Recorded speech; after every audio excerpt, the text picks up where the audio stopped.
ओम सदाशिव समारंभा शंकराचार्य मध्यमा अस्मदाचार्य पर्यंता वंदे गुरु परंपरा। ओ शांति पाठ पढ़ेंगे।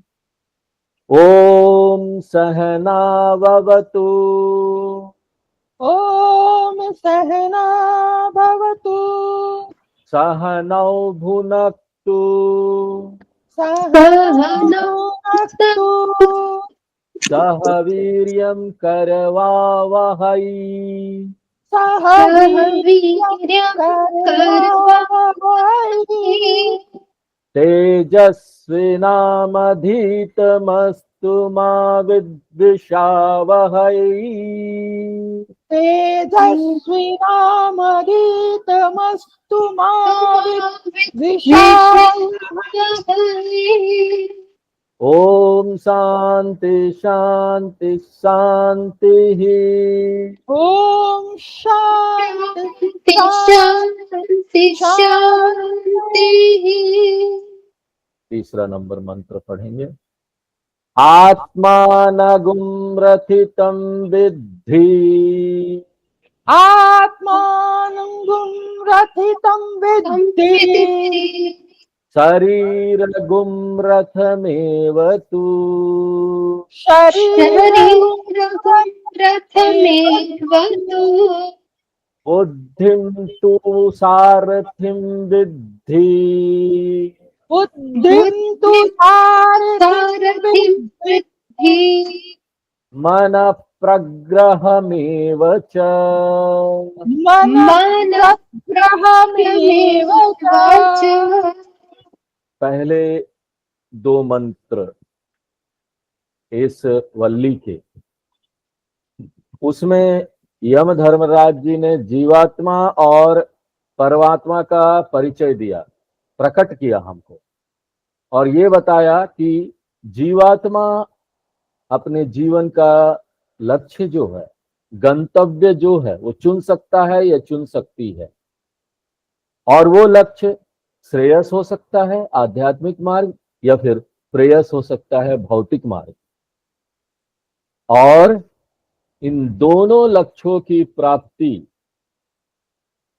एक यात्रा के रूप में यहां देखा जा रहा है। उसकी तुलना यात्रा के रूप में की जा रही है, जिसमें भगवान ने जीवात्मा को एक बहुत ही सक्षम गाड़ी दी है यहां पर, और इस गाड़ी के माध्यम से जीवात्मा अपने गंतव्य तक पहुंचेगा। और यहां पर इस गाड़ी को क्या बोला जा रहा है? उस समय गाड़ियां जो थी वो रथ था, तो रथ से इसकी तुलना की जा रही है। इसलिए ये जो भाग है इसको बोलते हैं रथ कल्पना भाग।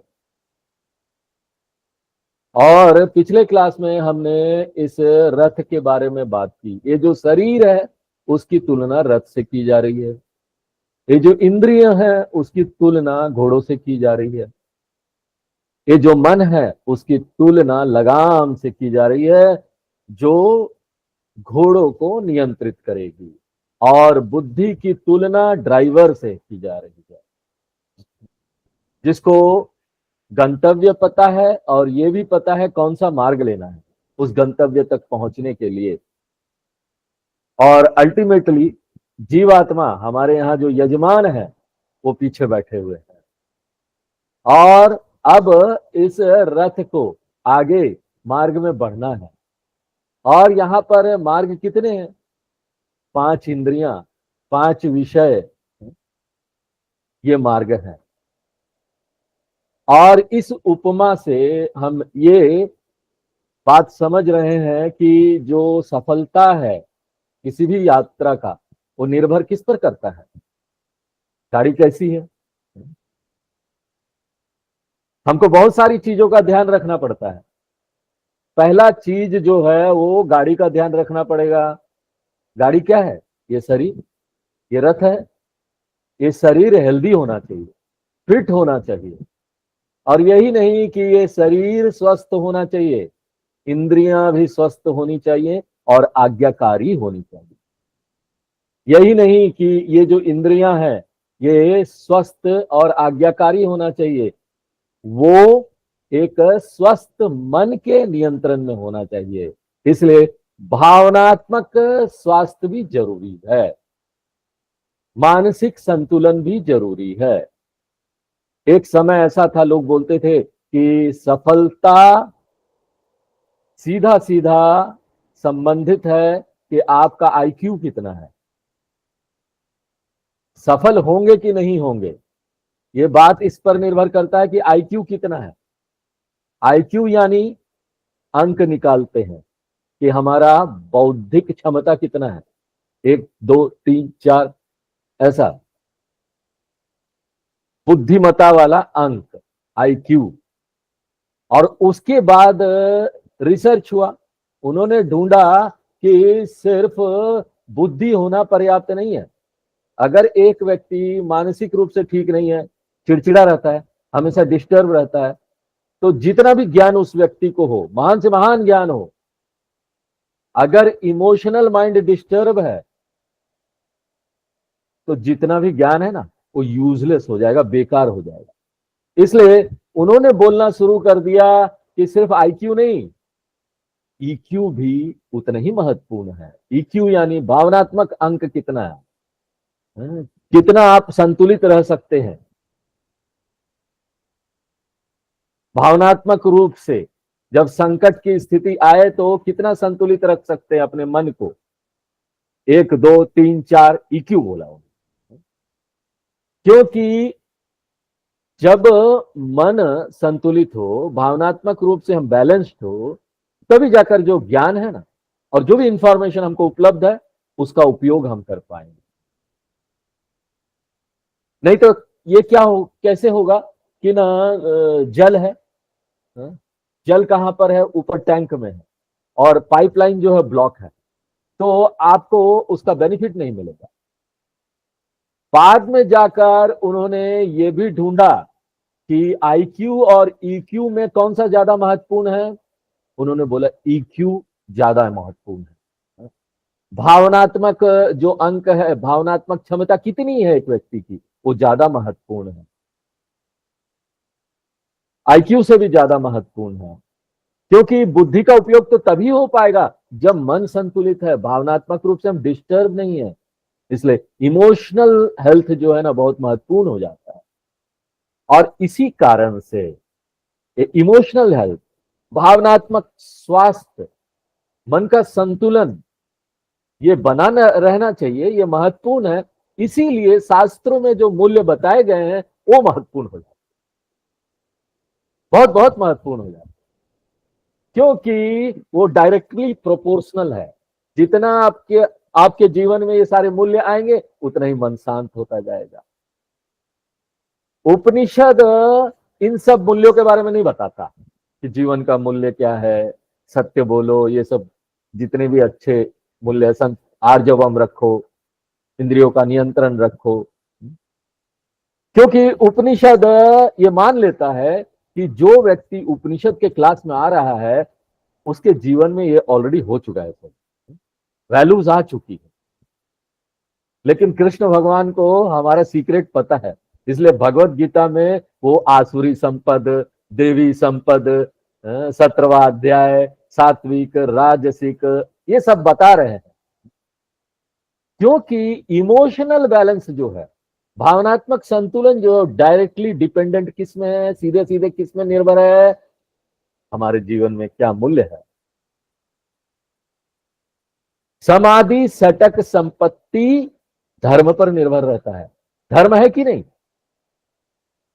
सम है, जहां धर्म है वहां सम है, यानी मन का संतुलन है, मन शांत रहेगा।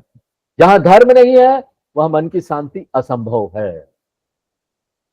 बिना धर्म के एक व्यक्ति को पैसा बहुत मिल सकता है, क्यों, भ्रष्टाचार कर लो।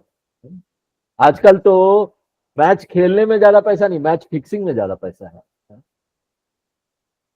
मैच जीतने में पैसा नहीं है, इसलिए मैच फिक्सिंग कर लो। इसलिए धर्म का उल्लंघन करके पैसे तो कमाए जा सकते हैं, लेकिन बैलेंस ऑफ माइंड इम्पॉसिबल है, नहीं मिलेगा। मन की शांति नहीं मिल सकती। इसलिए मानसिक स्वास्थ्य किससे कनेक्टेड है? धर्म से। और यही नहीं कि मानसिक स्वास्थ्य महत्वपूर्ण है, इंटेलेक्चुअल शार्पनेस भी महत्वपूर्ण है, बुद्धि का तीक्ष्ण होना भी महत्वपूर्ण है, क्योंकि यहां पर हम ज्ञान प्राप्त कर रहे हैं। मोक्ष किस पर निर्भर करता है? ज्ञान पर। और जहां ज्ञान आ जाएगा वहां डाउट्स भी आएंगे, हमको अपना डाउट्स क्लियर करना है, उसको हम हटा नहीं सकते। तो जहां ज्ञान की बात आती है डाउट्स आएगा। और अगर आप अपने डाउट्स को दूर करना चाहते हैं तो बुद्धि से ही कर सकते हैं। और बुद्धि एक ही भाषा समझती है, और क्या है वो? क्या है? तर्क की भाषा। तो हमको रीजनिंग कैपेसिटी, तर्क की क्षमता, उसका विकास करना पड़ेगा, विश्लेषण की क्षमता का विकास करना पड़ेगा, कम्युनिकेशन की क्षमता का विकास करना पड़ेगा। इसके बिना एक व्यक्ति को ज्ञान नहीं मिल सकता। इसलिए बौद्धिक क्षमता बहुत महत्वपूर्ण हो जाती है। तो शरीर का स्वास्थ्य जरूरी है, इंद्रियों का स्वास्थ्य जरूरी है, मन का स्वास्थ्य जरूरी है, बुद्धि का स्वास्थ्य भी जरूरी है। शरीर का जो स्वास्थ्य है उसको बोलते क्या है? आरोग्यम। और इंद्रियों का जो स्वास्थ्य है उसको क्या बोलते हैं? दमः। मन का जो स्वास्थ्य है उसको क्या बोलते हैं? समः। बुद्धि का जो स्वास्थ्य है उसको क्या बोलते हैं? विवेक, मेधा शक्ति। तो ये सारी चीजें चाहिए। और अंत में ये जीवन के जो सारे मूल्य हैं वो भी महत्वपूर्ण है। यही नहीं कि हर एक जो इंद्रियां हैं, जो शरीर का ऑर्गन है, वो स्वस्थ होना चाहिए। ये हमारा वीडियो नहीं आएगा, आज कैमरा बंद हो गया, लेकिन आवाज आएगा। चलिए। हाँ? तो ये सारे जो ऑर्गन हैं वो सामंजस्य में काम करना चाहिए। अगर यहां पर आर्जवम नहीं है, आर्जवम का क्या अर्थ है? Coordination, harmonisation, integration. अगर वो नहीं है तो ये काम नहीं करेगा। जिस तरह से संगीत के कार्यक्रम में होता है, संगीत के कार्यक्रम में कितने सारे बजाने वाले होते हैं।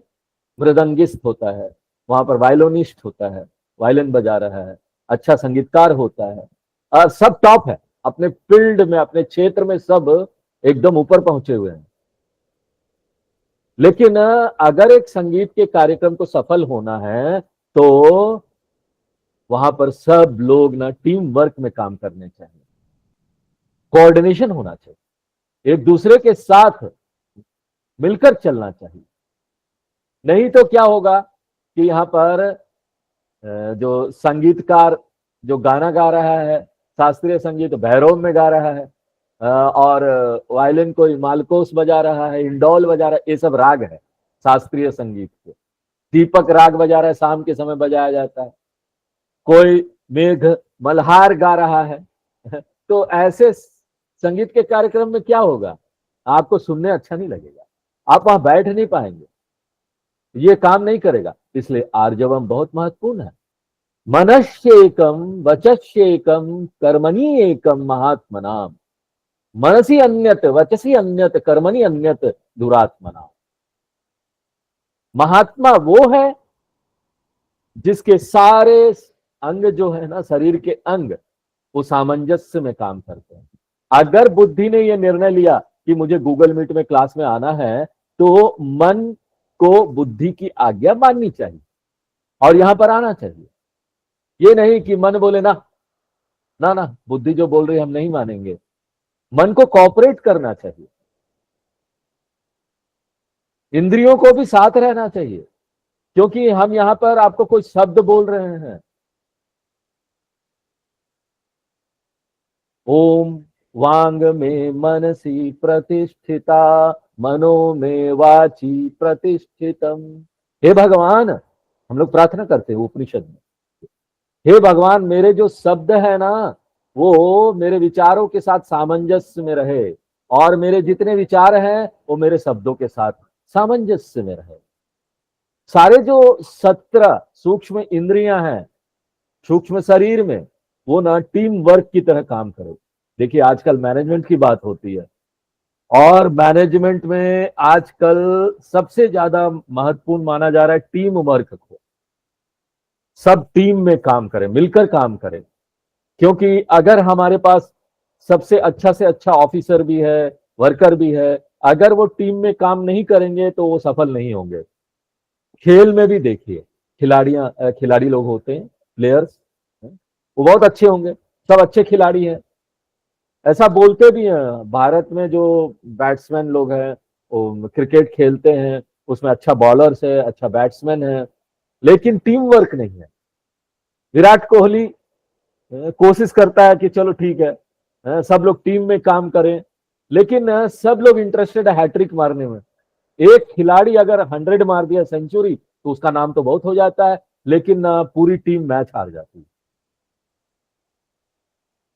तो यहां पर तो हमारे पास 17 चीजें हैं सूक्ष्म शरीर में। अगर वो सामंजस्य में काम नहीं करेंगे तो हम यहाँ पर कुछ भी उपलब्धि नहीं कर सकते हैं। कुछ भी तो छोड़िए, यहाँ पर हम न्यूज़पेपर नहीं पढ़ सकते। आजकल न्यूज़पेपर भी मोबाइल में आता है। आंखें चाहिए, और उसके साथ साथ मन भी चाहिए, और पीछे बुद्धि भी होना चाहिए। ये सारे सामंजस्य में होना चाहिए।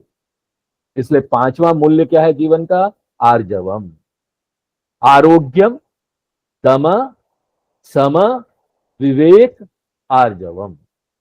ये 5 मूल्य है, अनुशासन है, जो रथ कल्पना के माध्यम से हमको यहां बताया जा रहा है। तो इस पृष्ठभूमि के साथ हम अब शब्दों का अर्थ देखेंगे। हमारे लिए अब ये आसान हो जाएगा। हमने आपको पिछले क्लास में बताया था कि रथ कल्पना जो है वो मंत्र नंबर 3 से लेकर मंत्र नंबर 9 तक आएगा। तो अब हम तीसरा मंत्र में आएंगे। उसका अर्थ क्या है? आत्मा नगुम रथिनम विद्धि। आत्मा यहाँ क्या अर्थ है आत्मा का? जीवात्मा, जो यात्रा कर रहा है। चिराभाष चैतन्य, प्रतिबिंबित चैतन्य, प्रतिबिंबित माध्यम के साथ यात्रा करता है। परमात्मा यात्री नहीं हो सकता। क्यों? परमात्मा यात्रा नहीं कर सकता। बेचारा परमात्मा, वो तो पिकनिक भी नहीं जा सकता, तीर्थ यात्रा भी नहीं कर सकता। इसलिए जीवात्मा को यहां पर आत्मा बोला जा रहा है। रथिनम विद्धि, वो ट्रैवलर है, वो यात्रा करता है। यजमान जो पीछे बैठा हुआ रथ में, शरीर गुम रथ में वतु। ये जो शरीर है, फिजिकल बॉडी है, वो हमारा गाड़ी है, वो रथ है। शरीरम संस्कृत का शब्द है, यानी कि जो बहुत जल्दी जल्दी नष्ट हो रहा है, नष्ट होने वाला चीज को शरीरम बोलेंगे। और आप भाग नहीं सकते, ये तो नष्ट हो गई होगा। ऐसा कुछ नहीं किया जा सकता कि शरीर अमर हो जाए। भर्तहरि जी बोलते हैं, यावद स्वस्थ मिदम शरीर मरुजम यावत दूरे जरा, यावत चेन्द्रिय शक्ति प्रतिहता यावत क्षयो नायुष, आत्म श्रेयसी ताव देव विदुष कार्य प्रयत्नो महान, संदीप्ते भवने कूप खननम प्रत्युद्यम ईदृश। भर्तहरि जी बोलते हैं कि इससे पहले कि हमारा शरीर बिखर जाए, नष्ट हो जाए, हमको ये यात्रा कर लेनी चाहिए। ये नहीं कि कार का कंडीशन क्या है हमारा अभी, नहीं स्वामी जी, कार में ना हॉर्न के अलावा सभी चीज आवाज करता है, यानी कार की कंडीशन अभी ठीक नहीं है। सब कुछ आवाज कर रहा है हॉर्न के अलावा। तो इसका मतलब क्या है? कार अनफिट है, ये जो गाड़ी है अनफिट है, अभी तैयार नहीं है यात्रा करने के लिए। इसलिए जल्दी जल्दी करके ना अभी जर्नी कर लेना चाहिए, अपना यात्रा कर लेना चाहिए। इसलिए यहां पर शरीरम शब्द का उपयोग हो रहा है। जल्दी जल्दी खत्म हो रहा है, जितना जल्दी यात्रा कर लीजिए। रथमेव तू, ये रथ है। बुद्धिम तु सारथिम विद्धि, बुद्धि जो है वो ड्राइवर है। इसलिए ड्राइवर को कैसा होना चाहिए? पूरी जानकारी होना चाहिए। ड्राइवर को अगर जानकारी नहीं होगी तो गाड़ी के इधर उधर जहां तहां चले जाएगा। और आजकल तो रास्ते सब इतने ज्यादा फ्लाईओवर्स बन गए हैं, सांप सीढ़ी का खेल है, इतने सारे फ्लाईओवर्स हो गए, रोड कंफ्यूजिंग हो गया है, किस जगह पर जाना है पता नहीं। और अगर आप रोड में जा रहे हैं, कब कौन सा रोड टू वे हो जाएगा, कौन सा वन वे हो जाएगा, पता नहीं। इसलिए अगर ड्राइवर को अपने गंतव्य तक पहुंचना है तो उसको सब पता होना चाहिए। कई लोग बोलते हैं हम ही को नहीं पता कि हमारा घर का रास्ता, कभी एयरपोर्ट जाते, कभी कभी रेलवे स्टेशन जाते हैं, वहां से घर आना है, घर से वहां जाना है, समझ में नहीं आता कौन सा रास्ता वन वे हो गया, कौन सा टू वे है, कब ट्रैफिक पुलिस वाले उसको बदल देते हैं। हाँ? तो देखिए ये जो लोकल रास्ता है वही इतना कंफ्यूजिंग है। तो यहाँ पर हम जीवन का ये यात्रा तय कर रहे हैं, पूरे जीवन का। इसलिए इंटेलेक्ट को, बुद्धि को ना वेल इन्फॉर्म्ड होना चाहिए। और हम ये बोलेंगे कि ये बहुत कठिन है बुद्धि को अपने आप से इस रास्ते को जानना, क्योंकि ये बहुत कंफ्यूजिंग है। अगर हम सोचेंगे अपने आप बुद्धि जान लेगा, ये नहीं हो पाता। इसे सबसे अच्छा तरीका क्या है? गाइड मैप ले लीजिए अपने हाथ में, और वो गाइड मैप क्या है? शास्त्र है। हमको इगोइस्टिक नहीं होना चाहिए, अहंकारी नहीं होना चाहिए। हमको ये नहीं सोचना चाहिए नहीं नहीं हम अपने आप अपना रास्ता ढूंढ लेंगे। अगर ऐसा करेंगे ना, हमारा लाइफ वेस्ट जाएगा। हम अपने लाइफ के साथ एक्सपेरिमेंट कर रहे हो, इसलिए ना डोंट वेस्ट योर लाइफ। यहां पर गुरु है, शास्त्र है, उसका गाइडेंस ले लीजिए। दयानंद स्वामी जी बहुत सुंदर तरीके से बोलते थे कि ना, it is intelligence to seek help at appropriate time without any ego problem. बिना किसी अहंकार के सही समय, जो सही समय पर जो आपको किसी से पूछना है ना, कुछ जानना है, हेल्प लेना है, ले लीजिए। कई लोग हेल्प नहीं मांग सकते मुंह खोल के, उनको लगता हम क्यों हेल्प मांगे।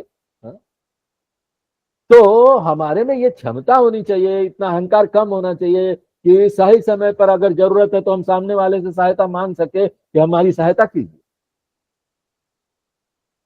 अर्जुन ये पहचान लिया था कि वो ना इस समस्या का समाधान नहीं कर सकता, इसलिए बिना किसी हीन भावना के वो भगवान कृष्ण को बोलता है, शिष्यस्ते हम साधि माम त्वाम प्रपन्नम।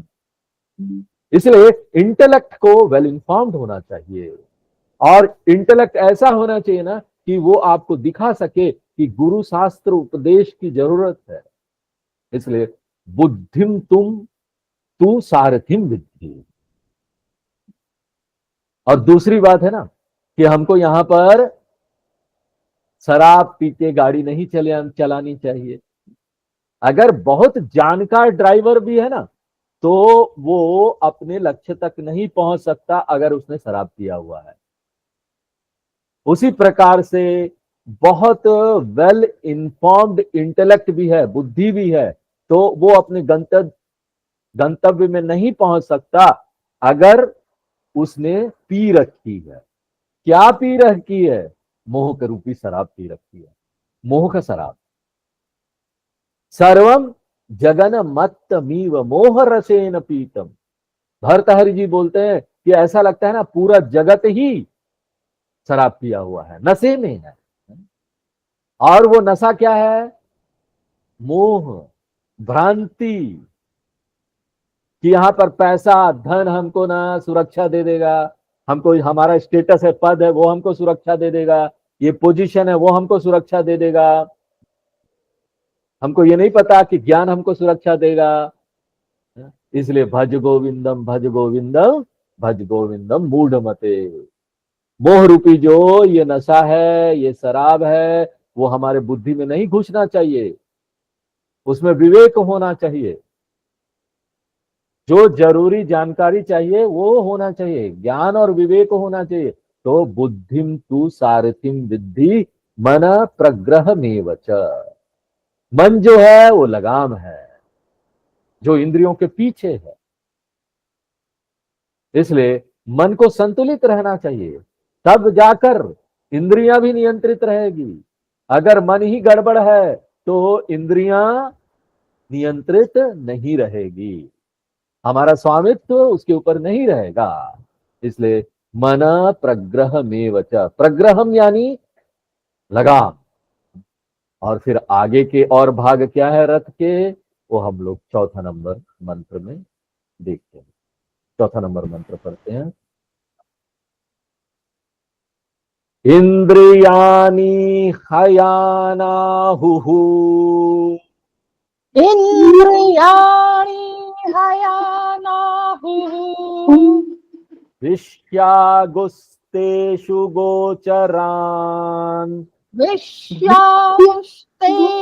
गोचरान् आत्मेन्द्रियमनोयुक्तम् आत्मेन्द्रियामनोयुक्तम् भोक्तेत्याहुर्मनीषिणः। भोक्तेत्याहुर्मनीषिणः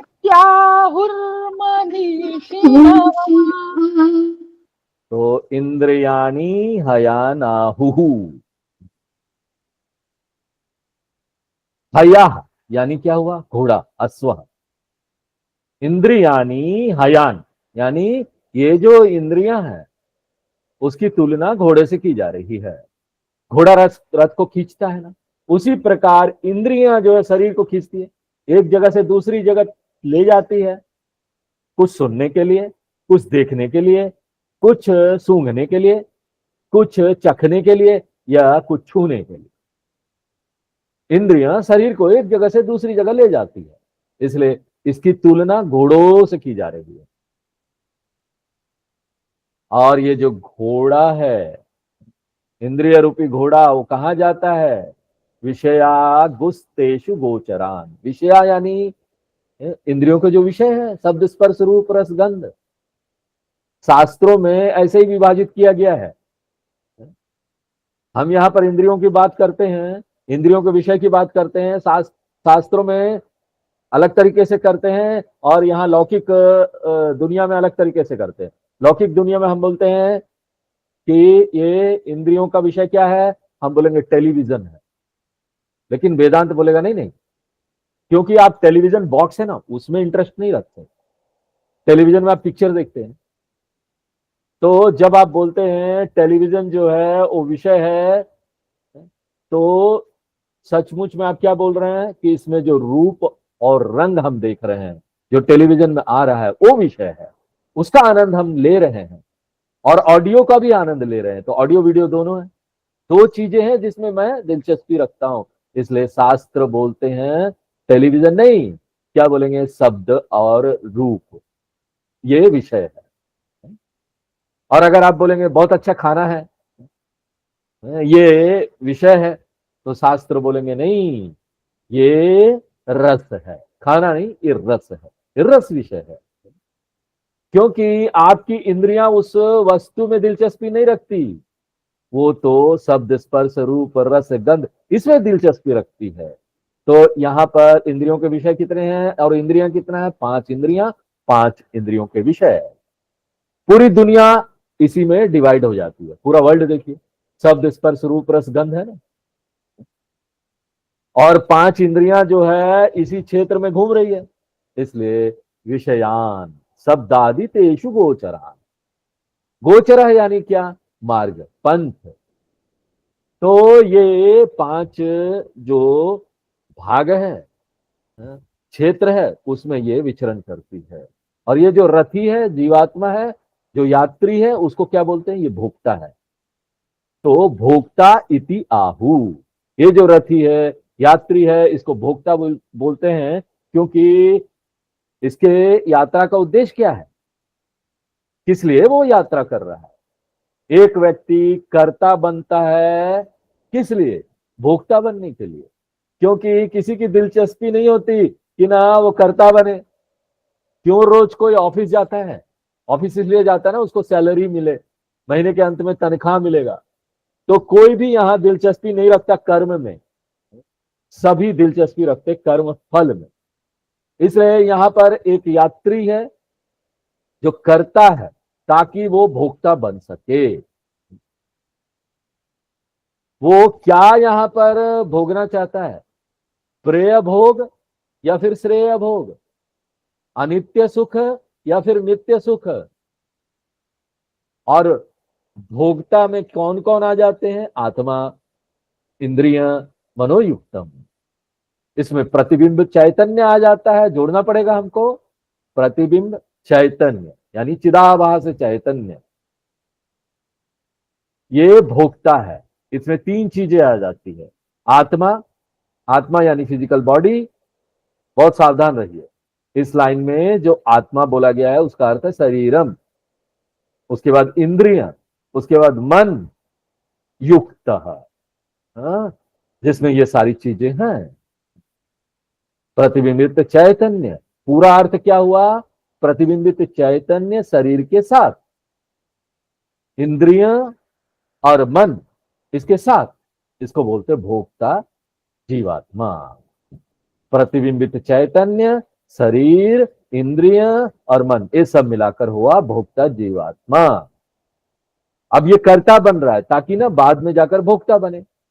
इसलिए देखिए, जब हम निद्रावस्था में रहते हैं जीवात्मा वहां पर है ना, लेकिन जीवात्मा कुछ भी भोग नहीं कर सकता, क्योंकि भोगने का माध्यम ही उपलब्ध नहीं है।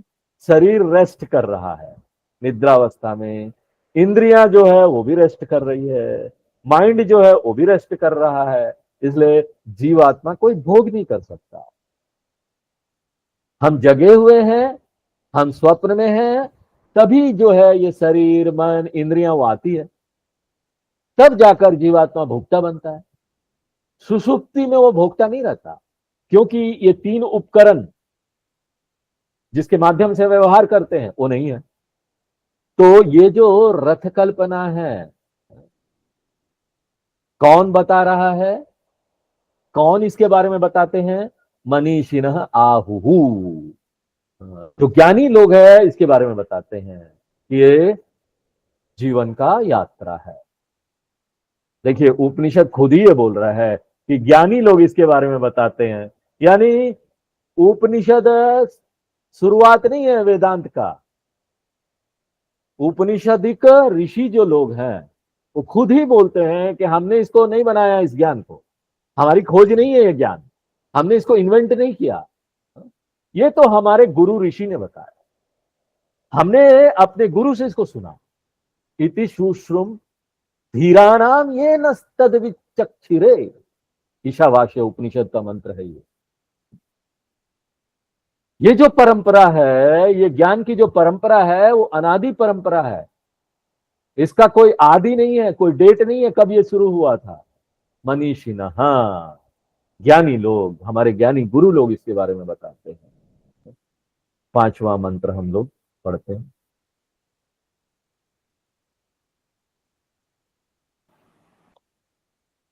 यस्त्व अविज्ञानवान भवति, यस्त्वविज्ञानवान् भवति अयुक्तेन मनसा सदा, अयुक्तेन मनसा सदा तस्येन्द्रियाणि अवश्यानि, तस्येन्द्रियाण्यवश्यानि तुष्टास्वा इव सारथेः, दुष्टाश्वा इव सारथे।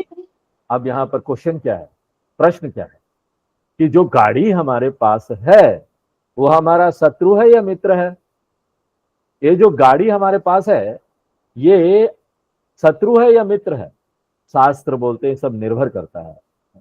जो कार हमारे पास है वो शत्रु है या मित्र है? तो अगर कोई आपसे ये प्रश्न पूछे तो आपको ना इसका उत्तर नहीं देना चाहिए। आपको बोलना क्या चाहिए कि सब निर्भर करता है। किस पर निर्भर करता है? ये गाड़ी का कंडीशन क्या है। अगर ये गाड़ी जो है, शरीर रूपी गाड़ी, फिट कंडीशन में है तो ये हमारा महान मित्र है, ये हमको कहीं भी ले जा सकता है। जबकि अगर गाड़ी अनफिट है, हमारे कंट्रोल में नहीं है, तो गाड़ी ना हमारा शत्रु बन जाता है। वो हमको अलग अलग दिशा में ले जाएगा, अलग गंतव्य में ले जाएगा। और अलग गंतव्य क्या है, कहाँ ले जाएगा हमको? हमको ले जाएगा जो कठोपनिषद के गुरु है उनके पास। कठोपनिषद में कौन गुरु है? यमराज जी। गाड़ी अगर गलत चलेगा तो कहाँ जाएंगे? यमराज के पास जाएंगे। यहाँ पर लोग कितने भुगत रहे हैं ना, हॉस्पिटल के इमरजेंसी वार्ड में चले जाइए। ये सब किसके कारण से? कोई ना कोई गलती किसी के द्वारा, अपने द्वारा। इसलिए हम बोलते हैं कि हमारा जो ये शरीर मन का संघात है ना, वो हमारा मित्र भी हो सकता है। आपका अपना शरीर मन का जो संघात है वो आपका शत्रु भी हो सकता है, एक बोझ हो सकता है। और यही जो आइडिया है ना, वो कृष्ण भगवान ने गीता में भी यहीं से लेकर बताया है। गीता के 6वें अध्याय में भगवान बोलते हैं, बंधुरात्मात्मनस्तस्य येनात्मैवात्मनः जितः अनात्मनस्तु शत्रुत्वे वर्तेतात्मैव शत्रुवत्। एक जो हेल्दी बॉडी है ये आपका दोस्त है, मित्र है, जबकि एक बीमार जो शरीर है ना, वो आपका शरीर, वो आपका शत्रु बन जाता है। एक हैप्पी माइंड, एक खुश मन, एक आनंदित मन, वो आपका मित्र है, जबकि एक दुखी मन जो है ना, वो आपका शत्रु है। सुखी मन मित्र है, दुखी मन शत्रु है। इसलिए आपको ना उस शत्रु को मारने का कोई ना कोई तरीका ढूंढना पड़ेगा। शत्रु की हत्या कर दी, और त्रासदी क्या है, आप अपने मन से भाग भी तो नहीं सकते। नहीं स्वामी जी, हम ना कहीं चले जाएंगे ऊपर हिमालय में, ठीक है जाइए। कैलाश मानसरोवर में चले जाएंगे, अपने मन को यहीं छोड़ जाएंगे, संभव है? त्रासदी है, सोचिए। यहां पर सब लोग सो रहे हैं और इस दुखी मन का सामना हम ही को करना है, डिस्टर्ब मन का सामना हम ही को करना है। और ज्यादातर लोग ना नहीं जानते हाउ टू हैंडल इट, इसलिए वो शराब पीना शुरू कर देते हैं, नशा लेना शुरू कर देते हैं। ये सब किस लिए? क्योंकि हम अपने मन को हैंडल नहीं कर सकते। आत्महत्या कर लेना तो वो भी सॉल्यूशन नहीं है, क्योंकि आत्महत्या करने से आपका शरीर नष्ट हो जाएगा, लेकिन मन तो चलेगा आगे, वो दूसरा शरीर लेगा, और मन फिर हमको डराता रहेगा आगे। इसलिए मन एक अद्भुत मित्र हो सकता है या बहुत ही खराब शत्रु हो सकता है। इसलिए हमको अपने मन पर बहुत ध्यान देना है। मन का हमको स्टडी करना चाहिए, वो बहुत महत्वपूर्ण चीज है। हम अपने मन को हल्के में नहीं ले सकते। हमारे मन में कौन सा विचार आ रहा है, क्यों ये सारे विचार आ रहे हैं, क्या कारण है, क्यों? क्योंकि ये एक महत्वपूर्ण उपकरण है। इसलिए अगर ये गाड़ी फिट है तो ये आपका मित्र है, ये आपको अपने गंतव्य में ले जाएगा। अगर ये गाड़ी अनफिट है, ये आपको नरक में ले जाएगा। इसलिए क्या बोलते हैं, यस्त्व अभिज्ञानवान भवति। मान लीजिए अभिज्ञान, ये जो ड्राइवर है वो ज्ञानी नहीं है, ज्ञानी माने विवेकी नहीं है, उसको ज्ञान इंफॉर्मेशन नहीं, उसको पता ही नहीं जीवन क्या है, जीवन का लक्ष्य क्या है। आप टीवी में कोई डिबेट वगैरह देखेंगे ना, यहाँ पर टॉक शो होता है, उसमें देखेंगे तो क्वेश्चन आंसर सेशन होता है, और वहां पर एक ही क्वेश्चन होता है, आपके जीवन का लक्ष्य क्या है। मूल क्वेश्चन वही होता है। सबसे पहले वो व्यक्ति वही पूछेगा, आपके जीवन का लक्ष्य क्या है। और वो किससे पूछ रहा है? 87 ईयर ओल्ड, उससे पूछा जा रहा है। अरे या तो हमको पता होना चाहिए, पता नहीं है तो I should take guidance of someone to know what I am for. हम यहां क्यों आए हैं, किस लिए आए हैं। इसलिए मान लीजिए हमारी बुद्धि ये नहीं जानती है कि जीवन का उद्देश्य क्या है, और अयुक्तेन मनसा सदा, और मान लीजिए मन भी ना ठीक नहीं है, अयुक्तेन है, अनडिसिप्लिन्ड माइंड है, अनुशासनहीन है। अरे कोई विचार आ जा रहा, जो विचार आ रहा चलने दो, डिसिप्लिन में नहीं है माइंड, विचार मेरे परमिशन के बिना आ रहा है।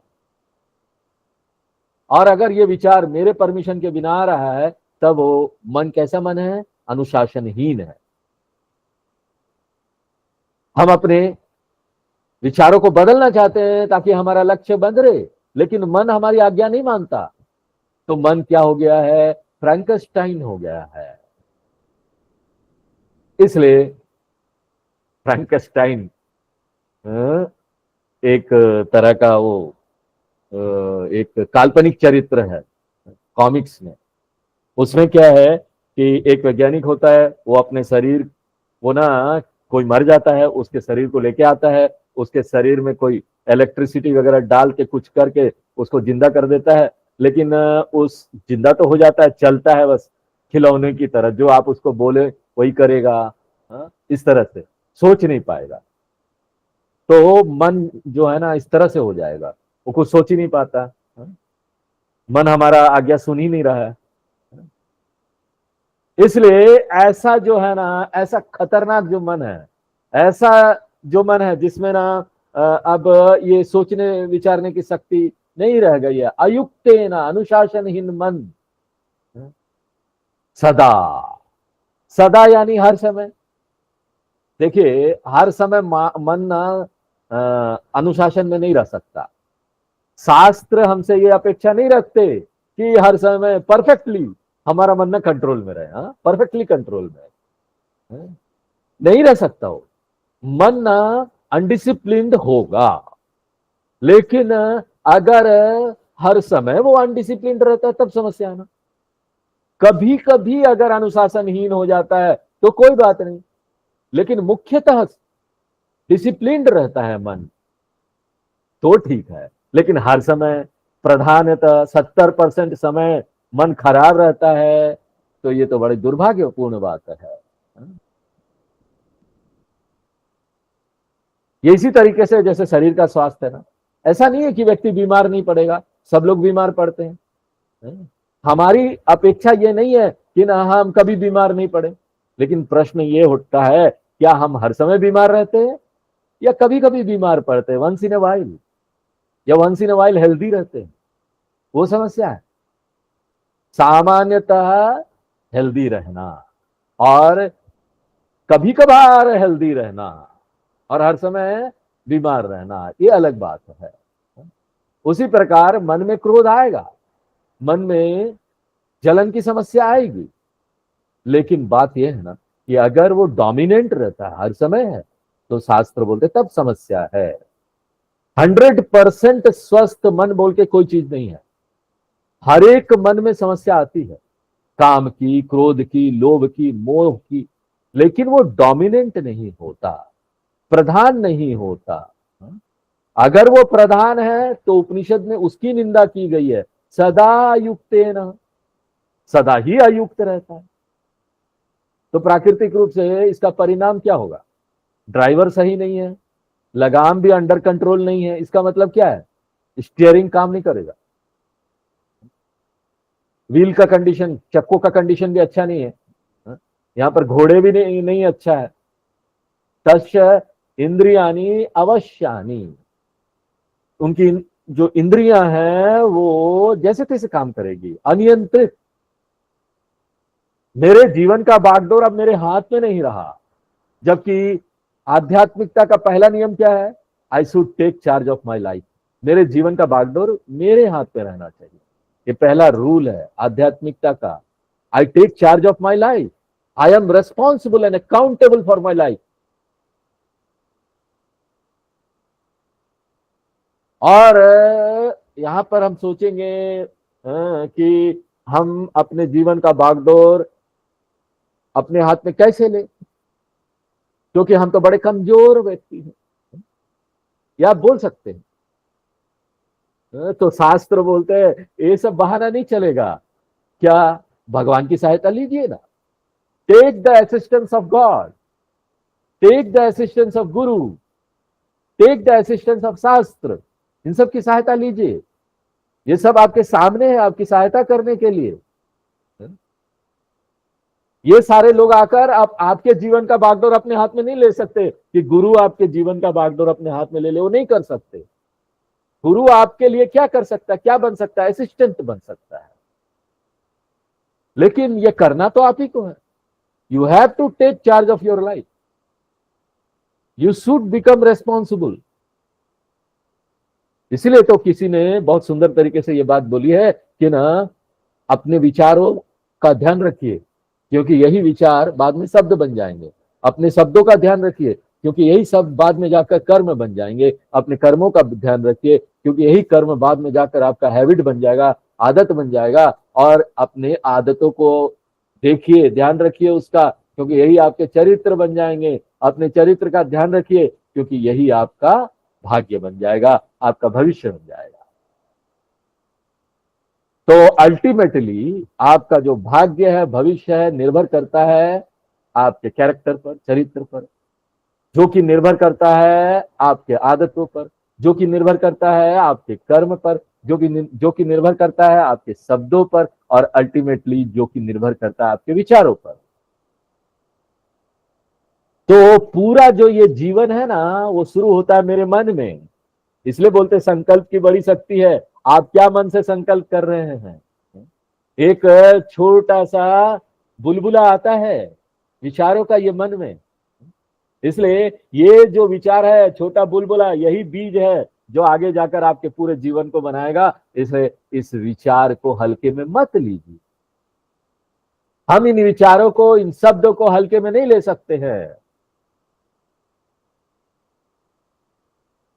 और यम धर्मराज जी बोलते हैं कि मान लीजिए एक व्यक्ति अपने जीवन का बागडोर अपने हाथ में नहीं लेता है, तो समस्या क्या होगी? इंद्रियानी अवश्यानी, अवश्यम यानी कि ना वो अनडिसिप्लिन्ड हो जाएंगे, अनियंत्रित हो जाएंगे। अवश्यानी, नावश्यानी, वश्यम यानी कंट्रोल, नावश्यम यानी कंट्रोल में नहीं है, डिसिप्लिन नहीं है, हम मैनेज नहीं कर पा रहे, हम उसके स्वामी नहीं है।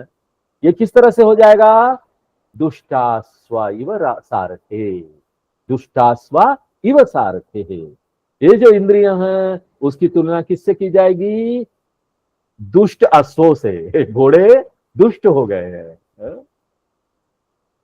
तो आप अगर यात्रा करेंगे तो ये सारी चीजें जो है ठीक ठाक होनी चाहिए, तब जाकर हमारे जीवन का दिशा सही होगा, हम सही जगह पहुंच पाएंगे। एक बार याद है हमको, बचपन में हम जा रहते थे, उसके थोड़ी दूर पर एक छोटा सा टाउन, घाटशिला नाम है। वहां पर एक व्यक्ति था, बोलते वो राजा वहां का था या कुछ। वो बग्घी लेके निकलता है सफेद बग्घी या कुछ, बहुत फेमस हो गया था उसके कारण से। लोग रास्ते में उसको देखने आते थे कि वो यहाँ का राजा है, वो बग्घी लेकर निकलता है, घोड़े लगे रहते थे। तो देखो वो इतने अच्छे से निकलता था क्योंकि उसको आदत थी उसकी। लेकिन वही अगर हम लोग उसमें बैठ जाए, हम लोगों ने कभी बग्घी चलाई नहीं, कोई उधर घोड़ा इधर जाएगा, कभी उधर जाएगा, इस तरह से होगा। घोड़े हमारे नियंत्रण में नहीं रहेंगे और वो बग्घी इधर उधर जाके उलट जाएगी। इसलिए ये सारी चीजें सही होनी चाहिए। और दूसरे हाथ यहां अब कॉन्ट्रास्ट करके भी बता रहे हैं यम धर्मराज जी कि अगर ये ठीक रहा तो कैसा चलेगा। तो छठा मंत्र हम लोग पढ़ते हैं, यस्तु विज्ञानवान भवति, यस्तु विज्ञानवान भवति, युक्तेन मनसा सदा, युक्तेन मनसा सदा, तस्येन्द्रियाणि वश्यानि, तस्येन्द्रियाणि वश्यानि, सदस्वा इव सारथिः। तदश्वा इव सारथे। तो इससे पहले जो है हमने एक ऐसे रथ की बात की जो स्वस्थ नहीं। अब यहां पर हम एक स्वस्थ गाड़ी ले रहे हैं, एक फिट गाड़ी जिसमें हर एक चीज जो है ना वो अच्छा है, फिट है। तो विज्ञानवान भवति, ये जो बुद्धि है उसको बहुत क्लियर है, बहुत स्पष्ट है मेरे जीवन का लक्ष्य क्या है। निश्चित रूप से मेरे जीवन में कुछ इमीडिएट गोल्स भी होंगे, तुरंत वाले लक्ष्य, और अल्टीमेट गोल भी होंगे। हमको ये पता होना चाहिए अल्टीमेट गोल क्या है, इमीडिएट गोल क्या है। जैसे कि हम लखनऊ से दिल्ली जा रहे हैं, तो हमको ट्रेन लेना है कि प्लेन लेना है तो तुरंत का लक्ष्य क्या हो जाता है, हमको रेलवे स्टेशन जाना है, एयरपोर्ट जाना है। और जब आप यात्रा करके चाहते हैं स्टेशन या एयरपोर्ट, तो आपको ये पता होता है कि वहां एयरपोर्ट पर या रेलवे स्टेशन पर शॉपिंग वॉपिंग करके चाय चुई कॉफी पी के वापस नहीं आना। एयरपोर्ट तो बीच का डेस्टिनेशन है, हमको तो दिल्ली जाना है या फिर जहां भी हमारा अल्टीमेट डेस्टिनेशन वहां जाना है। उसी प्रकार से ये जीवन है। हम यहाँ पर बहुत सारी चीजें कर रहे हैं। एक व्यक्ति पढ़ाई करता है, अपना एजुकेशन कंप्लीट करता है, उसके बाद नौकरी करता है, उसके बाद शादी करता है, उसके बाद बच्चे करता है, ये सब कुछ करता है। तो अगर हमको ये पता नहीं है बहुत स्पष्ट रूप से कि समस्या क्या है, और अगर हम शास्त्रों का गाइडेंस लेंगे तो वो क्या बताएंगे, ये जो भी आपने किया ना वो मन की तैयारी थी। पैसा प्राप्त करना ना अपने आप में लक्ष्य नहीं है, विवाह करना अपने आप में लक्ष्य नहीं है, पढ़ लिख कर शादी नौकरी ये सब अपने आप में लक्ष्य नहीं है, ये तो आएंगे और जाएंगे। इसलिए इससे पहले ये सब आना जाना आगमा पायना वाला सब चले जाए हमारे जीवन से, हमको ना साधन चतुष्ट संपत्ति प्राप्त कर लेना चाहिए। हम जीवन में जो भी कर रहे हैं उसका उद्देश्य साधन चतुष्ट संपत्ति प्राप्त करना है। ये हम सतत देखते रहें अपने जीवन में, भुलाए नहीं इसको।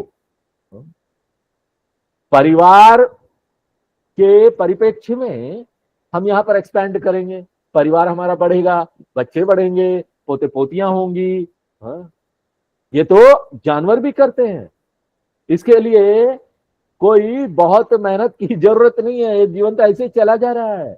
ये कोई बड़ी उपलब्धि नहीं है। शरीर भी हमारा बढ़ जाता है, खा लो बढ़ जाएगा, पैसा भी बढ़ जाएगा, होने दो, हम इसके लिए मना नहीं कर रहे अगर ये बढ़ रहा है तो।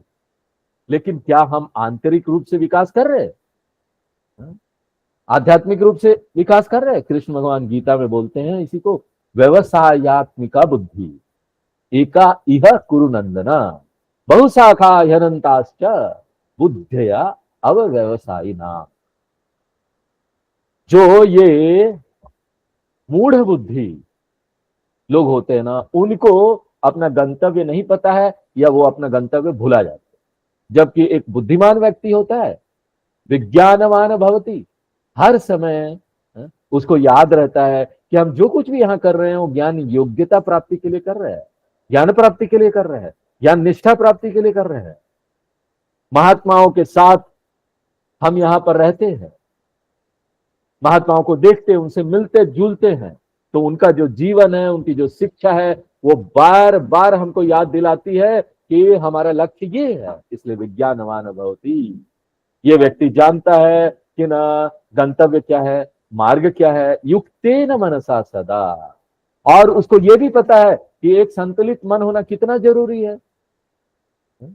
एक मन अगर संतुलित नहीं है, हम यहां पर आतंकवादियों के जो उनका जो विचार है उनसे प्रेरित हो जाते, बह जाते हैं, या फिर आतंकवादी लोग जो हमको खींच के ले जाते हैं किसी और एयरपोर्ट में ले जाते हैं ना, प्लेन को हाईजैक करके। हम मोक्ष के लिए फ्लाई कर रहे हैं, और ये जो राग द्वेष काम क्रोध वाले जो आतंकवादी टेररिस्ट है, वो हमको नरक वाले एयरपोर्ट में ले जाएंगे तो क्या होगा, कांधार ले जाएंगे तो। इसलिए हमको कभी भी अपने इमोशन को ओवर पावर नहीं होने देना चाहिए, भावना को अपने ऊपर हावी नहीं होने देना चाहिए। वेदांत ये नहीं बोलता कि आपकी भावना होगी ही नहीं, ऐसा नहीं है। हम लोग मनुष्य हैं, हमारी भावना होगी, लेकिन आइडिया क्या है कि ना भावना में हम भय नहीं जाते हैं, बह नहीं जाते हैं। हमको पता है कि हमको इमोशन को कैसे मैनेज करना है।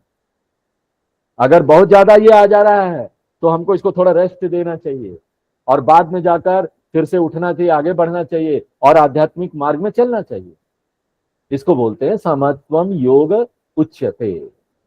कर्म योग का जीवन शैली, धार्मिक जीवन शैली, ये करते हुए हम ये निश्चित करते हैं कि समत्वम बना हुआ है हमारे मन में।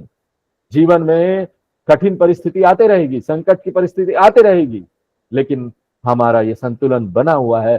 तस्य इंद्रियानि वश्यानि, अगर ये बुद्धि और मन अच्छी तरीके से मैनेज हो रहा है तो प्राकृतिक रूप से ये जो इंद्रियां हैं वो भी मैनेज हो जाएगी, क्योंकि अल्टीमेटली ये मन द्वारा कंट्रोल होता है और बुद्धि द्वारा कंट्रोल होता है।